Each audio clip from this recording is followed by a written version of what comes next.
Hello friends, చూడగానే మోతీచూర్ లడ్డు అనుకున్నారు కదా! కాదండి, ఇది రవ్వతో చేసిన లడ్డు అనమాట. ఎర్ర ఉప్మా రవ్వ ఉంటుంది కదా! దాంతో చేసిన లడ్డు. టేస్ట్ అయితే చాలా బావుంటుంది. ఇంట్లో ఈజీగా ప్రిపేర్ చేసుకోవచ్చు.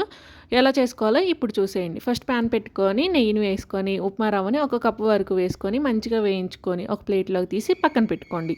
ఇప్పుడు అదే ప్యాన్‌లో ఒక కప్పు ఉప్మా రవ్వకు 3 కప్పుల వాటర్‌ని పోసుకొని మంచిగా మరిగించుకోండి. వాటర్ మరిగిన తర్వాత ముందుగా నెయ్యిలో వేయించుకున్న ఉప్మా రవ్వను తీసుకొని అందులో వేసి మూత పెట్టుకుంటూ మధ్య మధ్యలో కలుపుకుంటూ మంచిగా ఉడికించుకోవాలి. మనం ఉప్మా చేసేటప్పుడు రవ్వ ఎలా ఉడుకుతుందో అలా ఉడకాలనమాట.